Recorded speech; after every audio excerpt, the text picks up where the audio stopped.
Minso had long known that her life would change, but she never thought it would happen on the very night when the moon disappeared from the sky. She slipped out of the house barefoot, wearing only a nightgown, her heart beating a troubled rhythm, as if it already knew there would be no way back. The village was asleep, only the wind whispered troubling news through the branches of the cherry tree, and somewhere on the border between the forest and the fog, her fate was already waiting. Before that, everything was simple: morning prayers, daily chores, and Juno's reproachful glance. But from the moment she met Hanul, everything began to change. And when he touched her soul, Minso was afraid for the first time, not of death, but of what she might become. Once, in ancient times, the world was different. The sun shone brighter, the stars illuminated the nights, and the gods walked among people, blessing them with prosperity. Their power filled the land with life, and nothing dared to challenge them. But one day, everything changed. The gods disappeared. No one knew why. Were they defeated? Did they turn away from mortals? Or had they transformed into something greater? But with their departure came darkness. At first, people did not realize its approach. The land began to lose its fertility, the nights grew longer, and the wind carried whispers, alien, chilling. It did not arrive like a storm, nor as fiery retribution, but as a quiet, silent mist. It descended upon the land, crept into the forests, consumed the fields and rivers. Villages vanished one by one, their inhabitants dissolving into the gray silence, leaving behind nothing but empty houses and footprints in the dirt. The mist brought death, but not the merciful kind. They said that those who entered it did not simply die, their souls remained trapped there forever. No one had seen the murk, yet everyone knew it existed. It hid behind the veil of fog, whispered through it, called out, promising to reveal the secrets of the past and return those who were lost. But anyone who answered its call disappeared forever. Only one village remained. Its name had long been forgotten.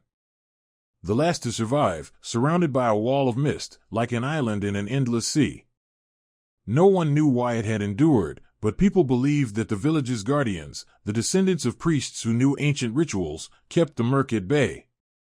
They carved protective symbols onto their homes, recited prayers, lit candles, and performed rites, but no one knew how much it truly helped.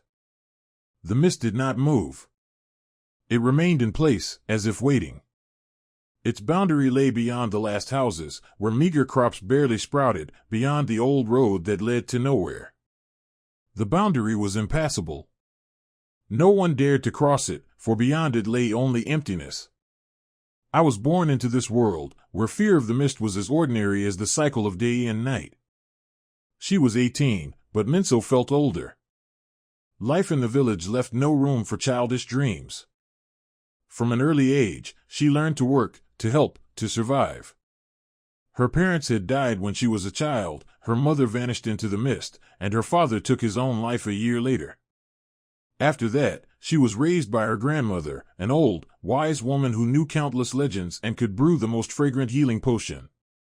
As a child, I often asked, "What is there, in the mist?"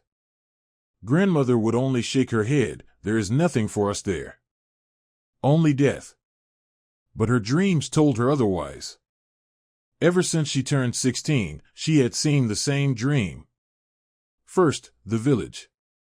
Silent, empty, as if everyone had vanished. Then, the mist. It moved, lived, writhed, as if it were a creature. And then, a voice. Familiar, dear, but unclear. It was calling her. I walked toward the boundary. I saw the outline of a figure in the mist. I reached out my hand. And in the moment when my fingers almost touched it, I woke up. I never spoke about these dreams. Not to my grandmother, nor to my childhood friend Juno, who always seemed to know when I was in trouble. To no one. Because if I did, they wouldn't understand. But that night, everything changed. I woke up from the dream again, but this time, the call didn't disappear with waking. It was here, in the real world. Soft, quiet, beckoning.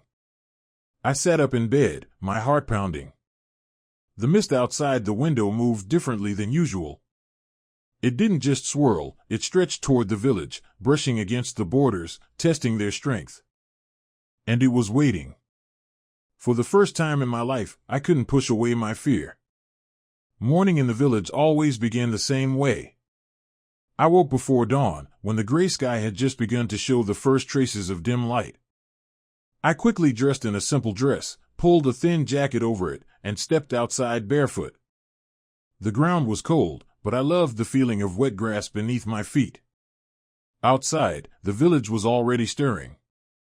Women hurried to the well, men made their way to the fields, elders tended to the hearths. Everything was as it always was. Just like yesterday, just like the day before. People clung to life, pretending not to notice that the world around them had long since turned into a gray void. I walked to a large wooden trough and scooped icy water into my hands, washing my face. The dream still lingered, but I tried not to think about it. There was too much work to do today. My grandmother, despite her old age, was already bustling in the kitchen, sorting dried herbs. "You didn't sleep well again," she remarked without even turning around. I sighed. Grandmother always noticed these things. "I'm fine," I replied, sitting down beside her.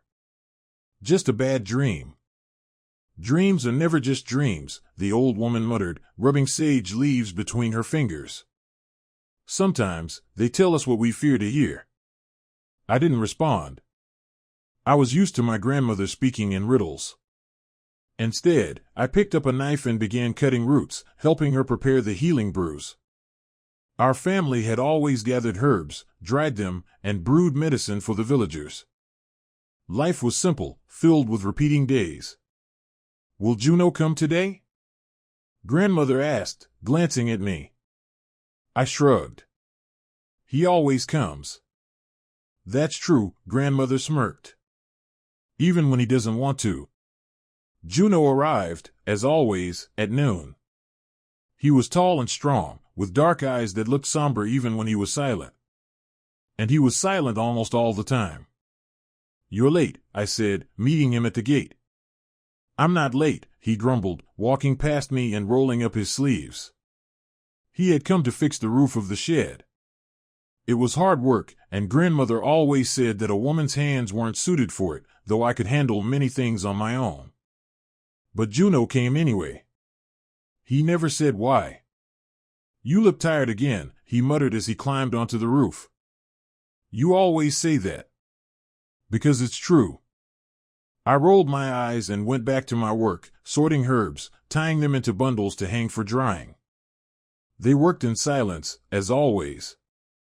But every time I looked up, Juno was already watching me.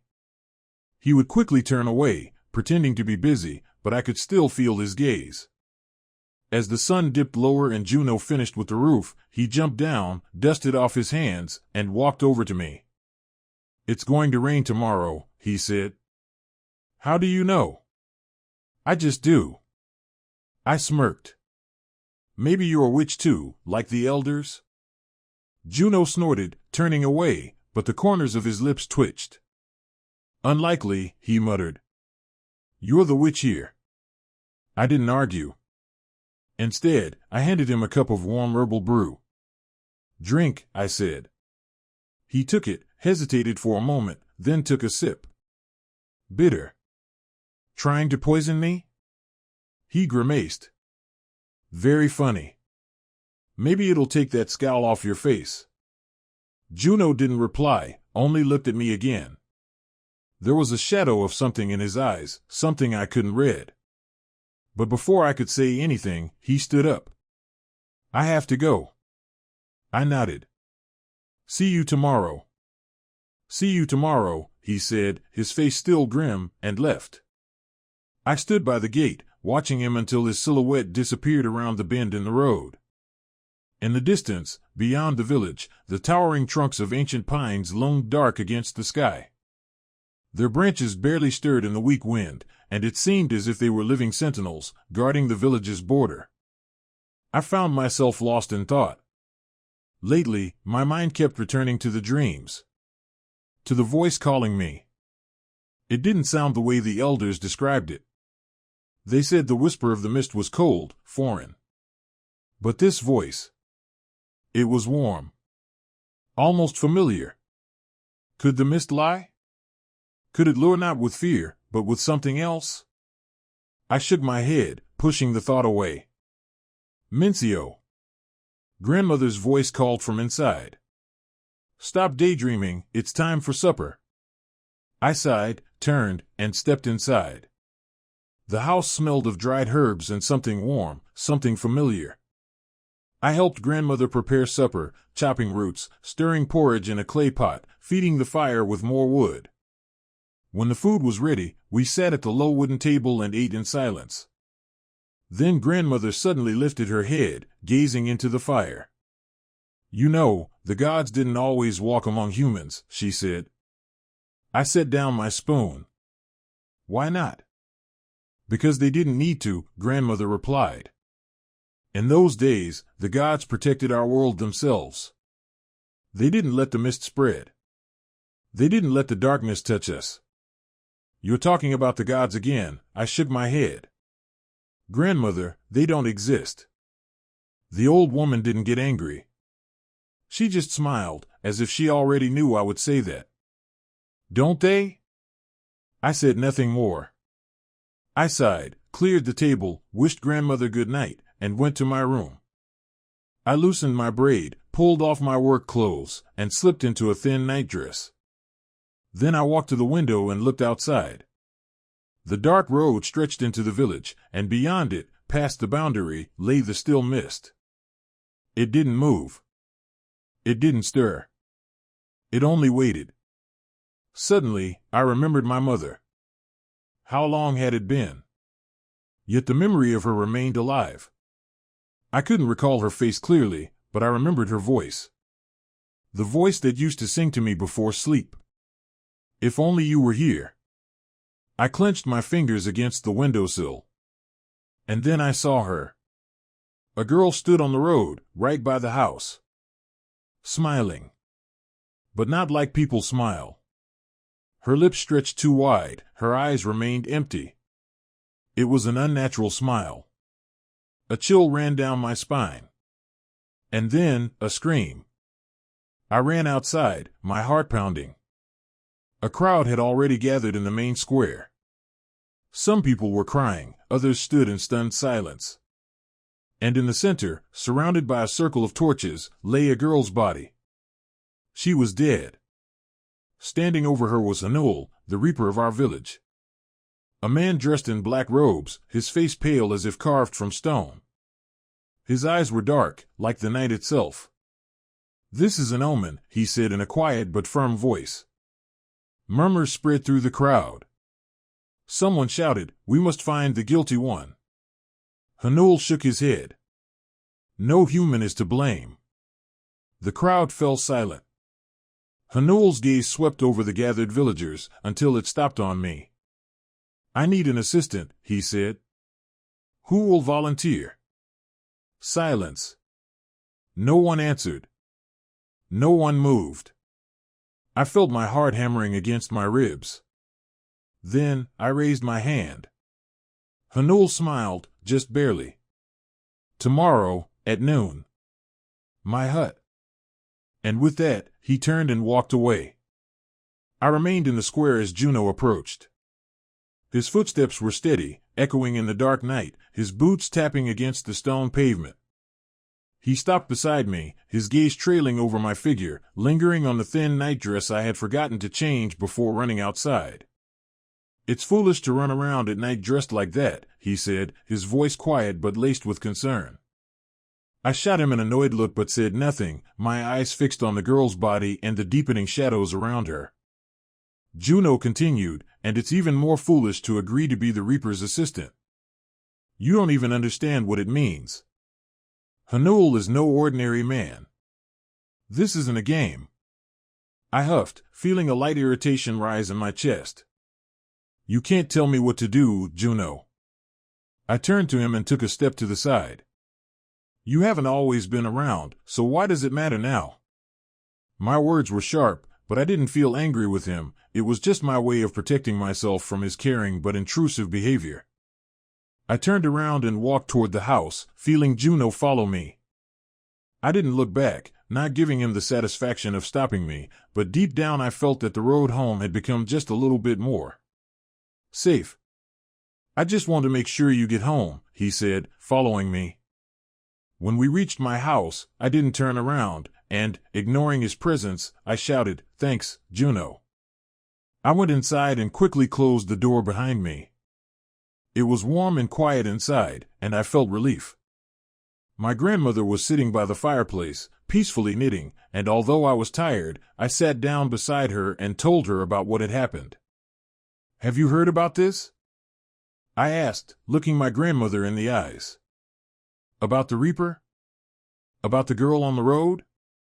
Grandmother was silent, her eyes becoming as they always were, full of age-old wisdom and mystery, but I didn't rush to comment on the incident. "Minso," she finally said, "you shouldn't go out alone after sunset anymore." I didn't answer immediately.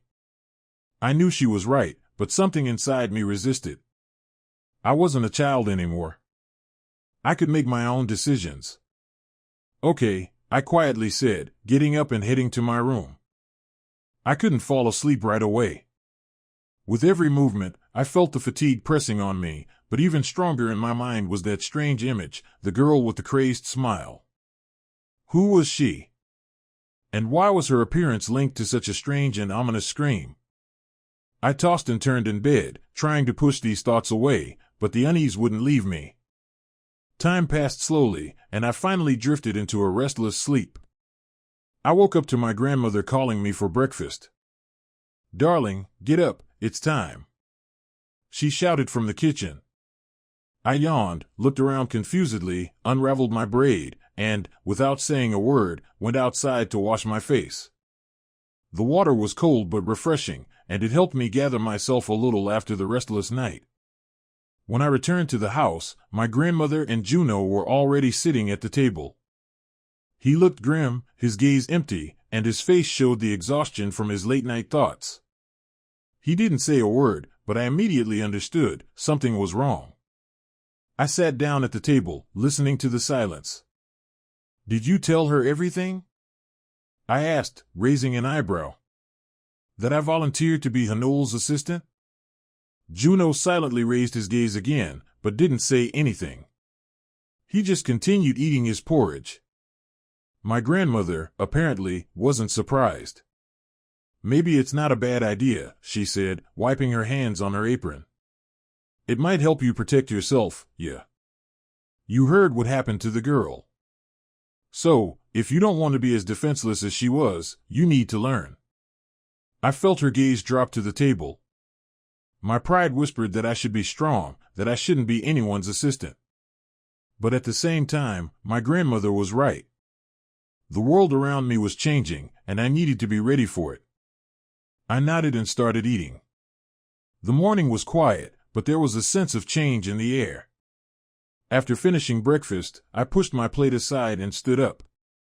The lingering smell of fresh bread was still in my hands, but all I could think of was the anxiety about what lay ahead. The sun had risen high, and I headed outside to feed the livestock. As soon as I opened the door and stepped outside, my gaze immediately fell on Juno, who was standing by the fence and watching me. His face looked somewhat embarrassed, and there was a clear shadow of regret on his lips. He began quietly, I shouldn't have told your grandmother. I feel guilty." I stopped abruptly, without turning around, and continued feeding the animals, trying not to show my irritation. I just couldn't understand why Juno was getting involved in my life. "This won't ease your guilt, Juno," I said coolly, without raising my eyes. "You're meddling in things that aren't your business."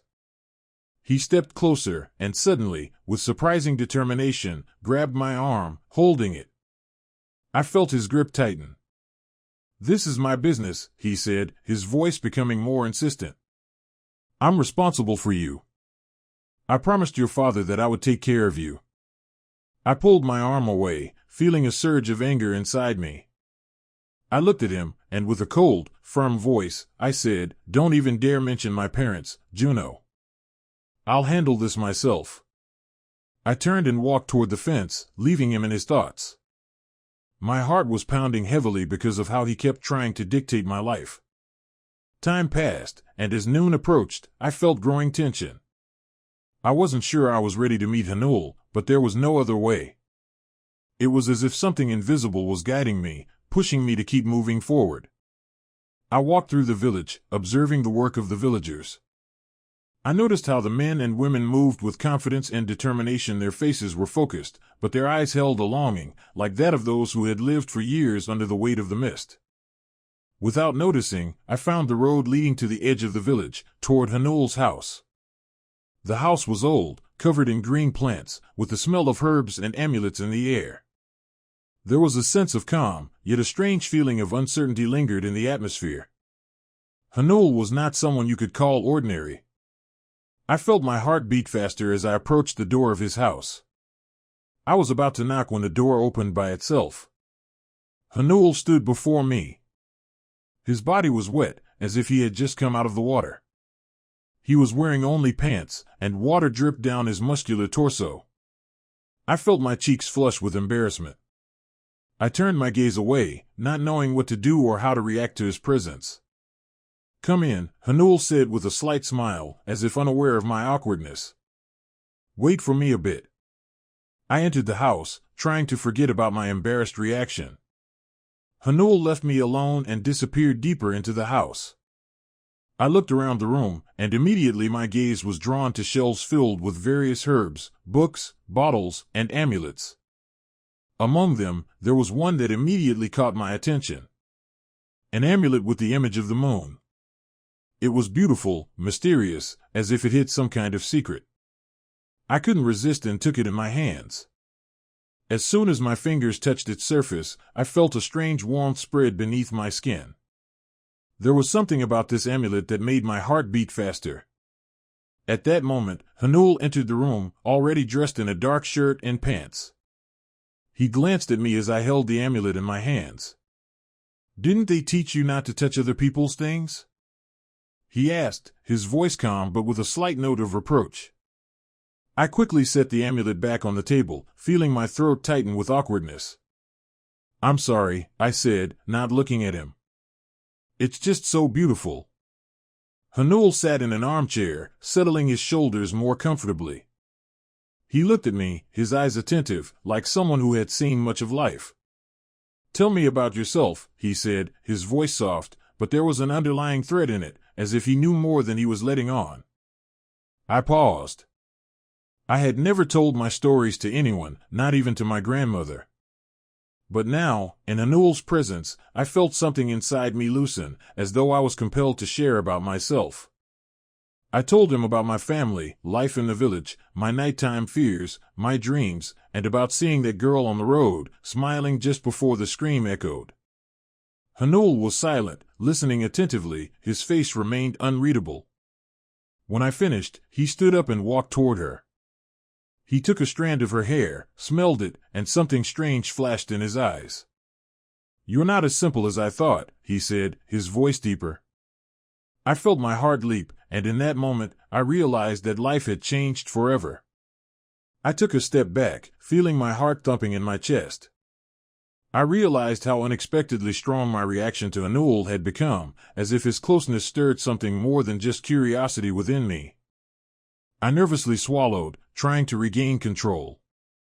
When he released my strand of hair, his gaze was too intense, and his fingers lingered in the air as if they were still pulling me toward him. I tried to calm myself, but my thoughts were tangled, and my breathing became heavy. Why did he affect me so? Why did his presence make me feel different than with other people? I didn't know what it was, but something in his eyes told me that he knew more than he let on, and that both frustrated and enticed me at the same time. "Are you ready to begin your training?" Hanul said, interrupting my thoughts. His voice was calm, as always, but now it held a note of confidence. "We need to perform the first important task. Go to the forest and offer a sacrifice to the gods so that they will accept you as a student." I nodded, though I didn't fully understand what this meant yet. My heart was still beating fast, but now my focus was entirely on his words. A sacrifice? I asked, becoming wary. And what exactly do we need to sacrifice? Hanul looked at me, his face remaining calm, almost indifferent, but there was a gleam in his eyes, as if he were testing my readiness. Livestock, he answered, without a hint of doubt in his voice. One animal of your choice. I felt a protest rise within me, like a hot wave. I couldn't imagine how I could sacrifice someone's life for some strange ritual. All these animals were living beings that I was connected to, and I couldn't just choose one to be a sacrifice. No, I said firmly. I won't choose. All the animals have the right to live. Hanul didn't seem surprised by my response. He simply smirked, his gaze sharp, as if he already knew I would say this. That's not the worst thing the priests do, he said calmly, despite my objections. If you're not ready, you can back out right now. You can retreat, and I won't blame you. I felt a rising determination inside me. I wasn't ready to back down, not after I had already taken the first step into this world. No, I won't back down, I said, clenching my jaw. But you choose the animal. Hanul quietly smirked, as if my decision had only confirmed his opinion of me. Without saying another word, he turned and walked toward the door. I followed him, not looking back. But before we stepped outside, I felt a strange sense of unease. We stepped into the street, and the villagers, noticing me walking alongside Hanul, started throwing curious glances our way. The men and women of the village, who usually hid from the gaze of strangers, couldn't help but notice me. In their eyes, I could read discontent, surprise, and even envy. I pressed my lips together, feeling their stares cut through me, but Hanul walked calmly, smiling, as if this was the most ordinary thing. He paid no attention to the whispers and looks. We moved on, and I felt the air gradually becoming colder and more damp. Soon, we reached the forest. The trees stood tall, casting deep shadows. The forest was thick and gloomy, with only a few weak rays of sunlight breaking through the thick branches, casting a faint glow on the ground. We're here, Hanul said, glancing at me. He slowly drew a dagger from his belt, his movements smooth and quick. I didn't even notice how he threw it into the air. The dagger, gleaming, cut through the air and fell to the ground with a loud whistle. I stood in confusion, not understanding what had just happened, when Hanul, without saying a word, walked toward the spot where he had thrown the dagger. I followed him and soon arrived at the place where the dagger had pierced the earth. There, on the grass, I saw a small rabbit, impaled by the blade. Hanul calmly approached, grabbed the rabbit by the ears, and, showing no emotion, started walking toward the center of the circle formed by the trees. He stopped as soon as he reached the center, looked around, and then spoke to me. Stand by the fire, he said, his voice soft and confident. I approached and stood by the extinguished fire, feeling the air become even colder. Hanul took some twigs from his bag and began adding them to the fire, not saying a word. Then he lit them, and the fire flared up, illuminating our faces. Hanul uttered a few words in a language I couldn't understand, then made a cut on his hand. Drops of blood fell to the ground, and the fire immediately flared brighter. I watched in horror as the flames grew stronger with every passing moment. Then Hanul approached me, took my hand, and, without saying a word, made a cut on my palm. Drops of blood fell into the fire, making it blaze even fiercer. He opened his cloak and took out some cloth, tying it around my hand, never breaking his gaze from me. The gods have accepted you, he said softly, his voice sounding like a promise. The ground slipped away from under my feet. The world spun, and darkness thickened before my eyes. I tried to grab hold of something, but my fingers only slipped through the air. A ringing filled my ears, as if I was falling into an endless depth. The last thing I heard was Hanul's voice, distant and muffled, Minso. I didn't remember how much time had passed. When my consciousness returned, I felt something cool touching my forehead. My eyes slowly opened, and I saw the ceiling of Hanul's house. The scent of herbs, wood smoke, and something bitter hit my nose. "You're awake." Hanul's voice was soft, almost caring. He sat beside me, holding a cloth soaked in something fragrant, carefully wiping my face. "What?" My voice was weak, dry. "It happens," he said, continuing to wipe my forehead. "You gave your blood to the gods. It's exhausting. You need to rest." Something flickered in my eyes, something I couldn't decipher. Was it anxiety? Worry? I didn't know. "I'm fine," I whispered, trying to sit up, but immediately felt the world sway again. "Don't be stubborn." Hanul gently touched my shoulder, preventing me from standing. "If you want, you can stay here for the night. I'll sleep on the bench, and you on the bed." I blushed and quickly shook my head. "It's improper for an unmarried girl." Hanul only smirked, but didn't argue. "Then I'll walk you home." I didn't object. I didn't have the strength to argue. We left the house, and it was starting to get dark. The village seemed to have quieted down, with only the wind rustling through the grass. We walked in silence when a familiar figure appeared ahead. Juno.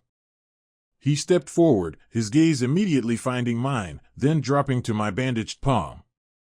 Fury flared in his eyes. "What have you done to her, witch?" In an instant, Juno grabbed Hanul by the collar. Hanul didn't flinch, he just calmly looked at him. "Calm down," he said evenly. "It's just a scratch." It was necessary, or the gods wouldn't have accepted her. Juno gritted his teeth and forcefully shoved Hanul away, then grabbed my elbow and pulled me away. "Stop acting like a jerk," I protested, pulling my hand away. Juno paused, but the storm still raged in his eyes. "I'm afraid for you," he said hoarsely. "Why are you getting involved with Hanul in these matters?" I snorted. "Why such concern all of a sudden? You've always been rude to me." Juno looked away for a moment, then, as if making a decision, stepped closer. "You wouldn't understand," he said. "Try to explain." But he didn't. Instead of words, he simply leaned in and kissed me. I froze. His lips were warm, but I couldn't figure out what he felt. A second later, I pushed him away and took a step back. "Go away." Juno stared at me for a long time, then clenched his fists, turned around, and left. When I returned home, Grandma was sitting in the chair, weaving a wreath of wildflowers.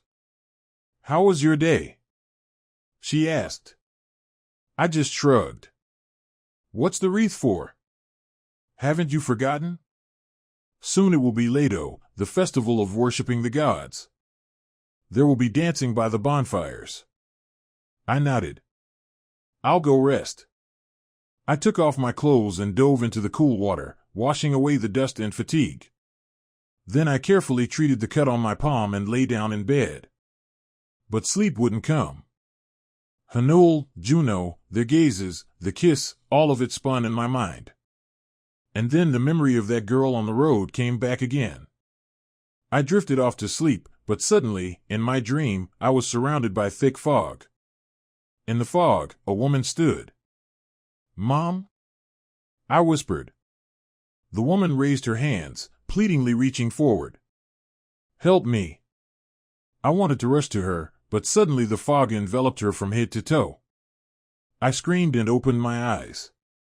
Cold. Dampness.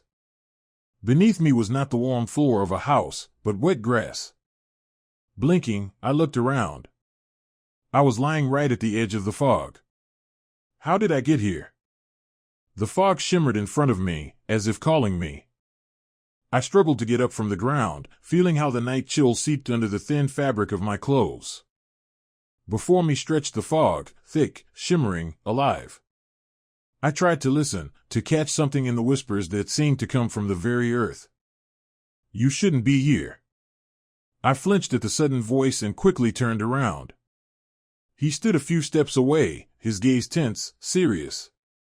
In the moonlight, his face looked even more sharp, the shadows accentuating his features. We need to leave, he said, with no room for argument. I didn't ask questions, didn't hesitate. I followed him with quick steps, feeling how everything inside me trembled, from the cold, from fear, from confusion.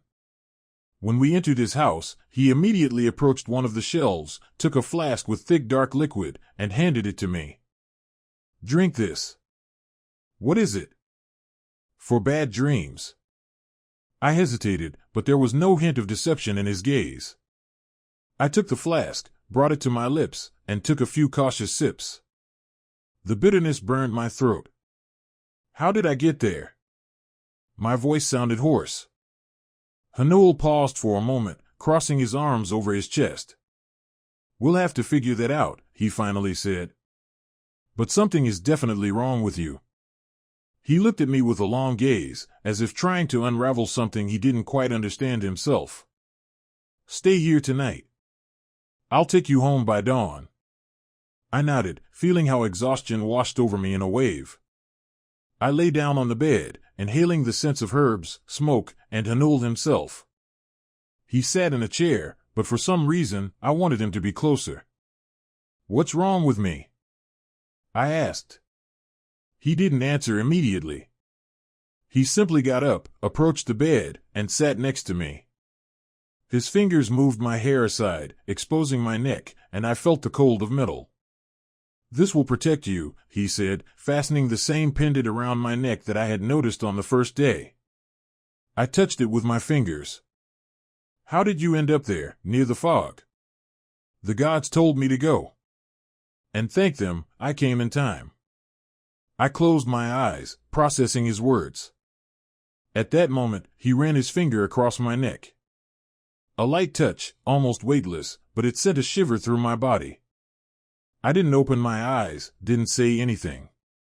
And then he leaned in and kissed me. I felt his lips, warm, confident. He waited, but I didn't pull away. On the contrary, my fingers buried themselves in his hair, pulling him closer. Everything inside me tightened, flared up. He lay next to me, his hands sliding over my skin, leaving warmth in their wake. He kissed my neck, my collarbones, and his fingers skillfully undid my dress. For a moment, I froze but didn't stop him. I wanted this too. I took off his shirt, ran my lips across his shoulders, inhaling his scent, a mix of herbs, fire, and something else, something inexplicable. That night became everything we both seemed to have longed for. When I opened my eyes, he was already sitting opposite me, watching me. I pulled the blanket around me, feeling the heat flood my cheeks. You're beautiful, he said, his voice hoarse. The most beautiful thing I've ever seen. And I've seen a lot. I lowered my gaze, then quickly said, Go out, I need to get dressed. He smiled but didn't argue. When I was ready, I asked him to take me home. Before leaving, he came up, hugged me, and kissed me gently. I won't let anything bad happen to you. I ran my fingers through his hair, and we stepped out into the pre-dawn chill. I held his hand tightly, as if afraid that if I let go, I would find myself again at the edge of the fog. He just smiled, squeezed my hand, and walked on. When we reached my house, Hanul stopped. Don't take off that pendant, he said, touching the pendant around my neck. I nodded and went inside. Grandma was already awake. I sat by the hearth, quietly running the beads of my rosary through my fingers. You're late, she only said. I didn't answer. I didn't know what words I could say. I woke up from the sunlight streaming through the window shutters. My body felt heavy, and my head was filled with fog. When I turned to my side, I felt a dull ache in my muscles, and everything that had happened the previous night came rushing back to me in a wave of memories. My face immediately flushed, and something twisted in my lower stomach like invisible knives. About how his hands had touched me, how his lips left traces on my skin, how his breath had mingled with mine. I remembered his eyes, filled with something deep, something unknown. And now? What is he doing? Is he thinking about me? At that moment, Hanul was standing at a wooden table, covered with herbs and scrolls, but he couldn't focus. Every time he closed his eyes, he saw her, her flushed cheeks, her lips, her hands that had pulled him closer. Her taste still lingered on his lips, her scent remained on his skin. He ran his palm across his face, trying to push these thoughts away. He shouldn't have. But it was too late. She had drawn him into her storm, and he didn't know if he wanted to escape it. I couldn't get out of bed for a long time, but after gathering my thoughts, I finally went downstairs. Grandma was sitting by the hearth, laying herbs into small bags. I began helping her, brushing dust off the shelves and sweeping the floor. "Be more careful with the men you choose, granddaughter," Grandma suddenly said, not lifting her gaze. I froze, looking away. "It's time to prepare for the festival," I quickly replied, hoping she wouldn't notice how my cheeks had flushed. I went up to my room, fixed my hair, and put on a wreath, then took out the red dress.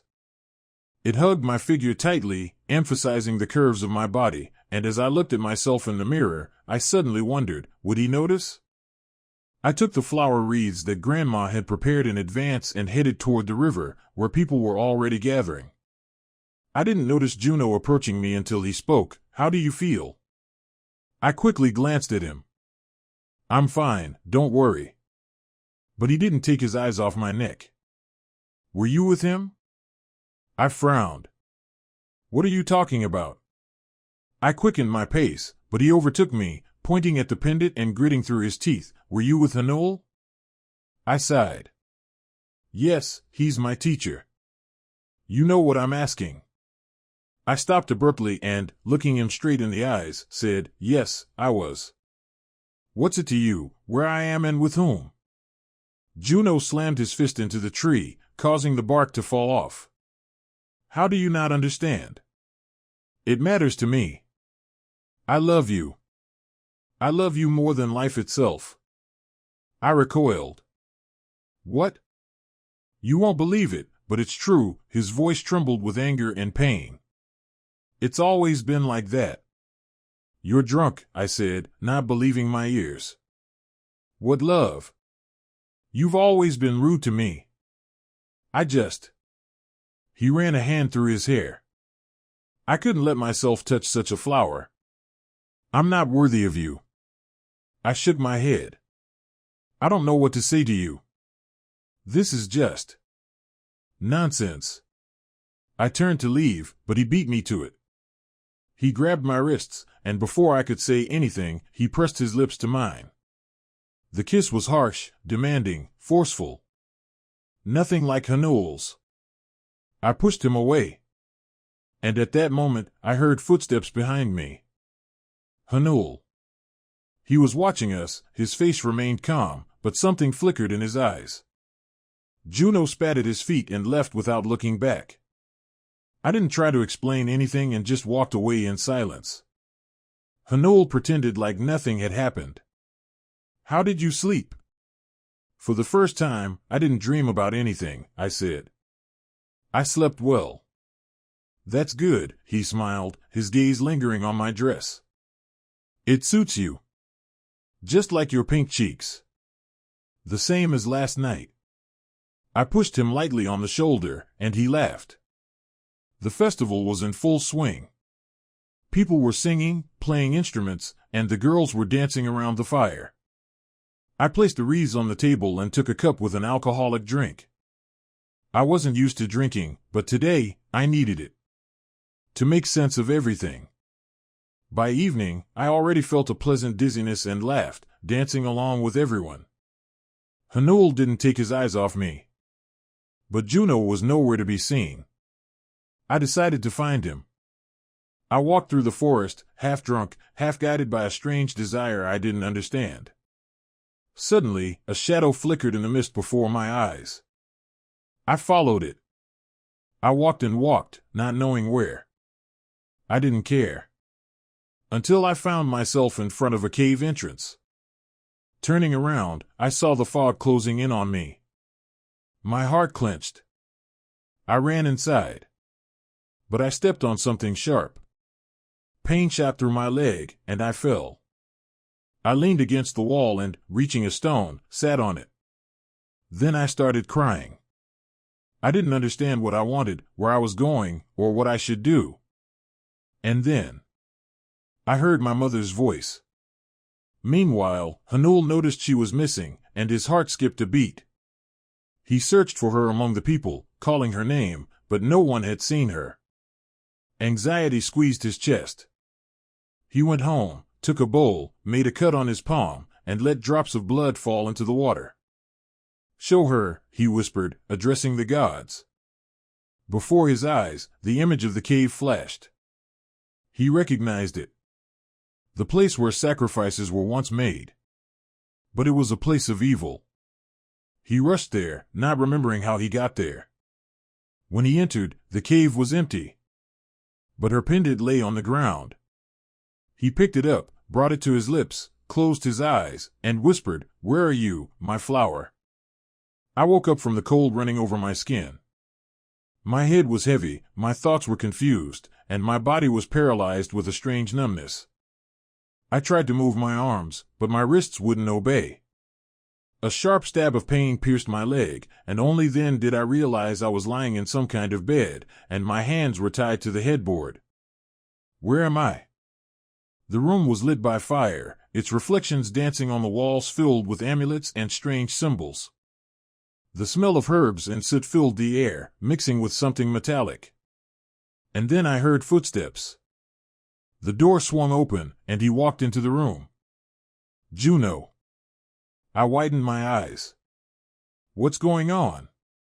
He slowly approached, sat on the edge of the bed, and ran his fingers over my neck, then down to my chest, which was rising heavily from fear. "Take your hands off," I said sharply, trying to jerk away, but the ropes dug into my wrists. Juno smirked but obediently pulled away. "You belong to me, Minso," he said calmly. "What?" My breath caught in my throat. "I told that left-handed girl everything." He continued, gazing thoughtfully into the fire. "I wanted you to understand.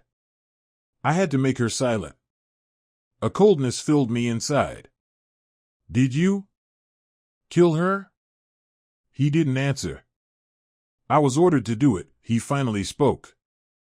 He approached the table and took a knife. My heart raced wildly as he returned to me, and the cold blade brushed against my skin. He slowly ran it along the inside of my arm, leaving a thin, barely bleeding trace. "Now you're ready." "Ready for what?" My voice trembled. "To end it all, you must give your soul to the one who brought the fog." I stared at him, not believing my ears. "Are you willing to sacrifice me?" Juno paused for a moment, then nodded. "I'll go with you." He took a small clay cup and brought it close to my lips. "Open your mouth." "No." But he pinched my nose, and when I tried to inhale, the bitter liquid poured inside. The world began to crumble. He felt time slipping away. Each moment without her struck his heart, tearing it apart from the inside. He combed the forest, checked every house, questioned everyone who might have seen her. But she was nowhere to be found. Despair squeezed his throat. He knelt in his house, before the god's altar. "Help me," he whispered. He took the cup, drew the blade across his palm, and let the blood drip into the water. The words of the incantation fell from his lips, and the candle flames flared up. The vision hit him like lightning. Me. Her lifeless body. And Juno standing over her, holding a dark book. Hanul jumped to his feet, and consumed by rage, he overturned the table. "No. I won't let this happen." When he reached the house from the vision, the door was unlocked. He burst inside. On the bed lay me. Pale, with my wrists still bound by ropes. "Me." He rushed to me, untied my hands, and began kissing them, whispering, "Forgive me, my flower, forgive me." And suddenly, a blow. The world flipped upside down. Darkness swallowed him. I woke up from the cold. I tried to move, but my hands were tied. "Juno." He stood in front of me, holding a book. Next to me, also tied to a tree, was Hanul. Woke up, doves? Juno said mockingly, approaching Hanul. Whatever you plan, you'll only anger the gods. Hanul's voice was steady, but his eyes burned with fire. I've been chosen by them to help the people. I don't need your gods. Juno growled. There is another god, and he needs her. Hanul clenched his fists. How can you sacrifice her? You love her. Juno smirked. This god promised me that we will be together. He started a fire. The flames shot up high. It's time, yeah. He approached, untied me, and then grabbed me by the arms, dragging me toward the fire. Don't touch her. Hanul yelled, struggling forward, but the ropes held him back. Juno seemed not to hear. There was darkness in his eyes. I felt fury awaken inside me. I quickly bent down and sank my teeth into Juno's hand. He growled in pain, loosening his grip. That was enough.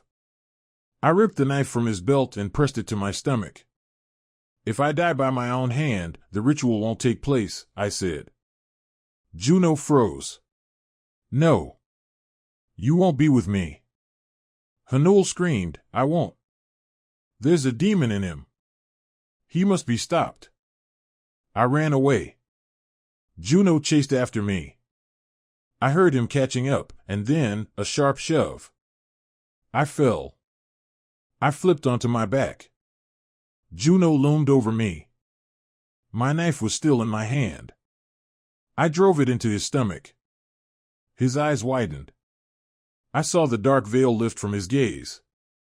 Slowly, he collapsed beside me. I crawled back, gasping for air, my hands trembling.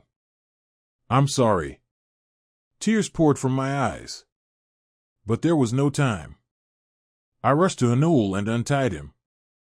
He immediately pulled me to him, holding me tightly against his chest. I felt his warmth.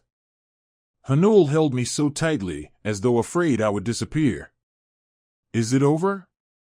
I whispered. He slowly ran his hand down my back, taking his time to answer. The air still carried the smell of blood, smoke, and something otherworldly. I glanced around. But Juno's body was gone, and panic washed over me. I saw the edge of the fog drawing nearer. Hanul's voice made me flinch. I looked up at him. We need to leave. I nodded. I felt Hanul grab my wrist and pull me closer. And then I heard a whisper. A voice. The same one that had called to me in the cave. Come to me. I felt something invisible latch onto me, invading my consciousness. But before I could say anything, Hanul suddenly turned me to face him, cupped my face in his hands, and pressed his lips to my forehead. I closed my eyes. Don't listen, he whispered. He got what he wanted. When I opened my eyes again, we were still in the forest. The fog had receded, along with Juno. He watched as she breathed heavily, still trying to process everything that had happened. I raised my head, and our eyes met. What now? I asked. He smiled. Now, you're going home. Just home? Just yes. And I understood, I didn't need anything else. Only this person. Hanul took my hand. We walked along the path, and ahead of us, a new day was beginning. The fog had disappeared. Now, only clarity was left.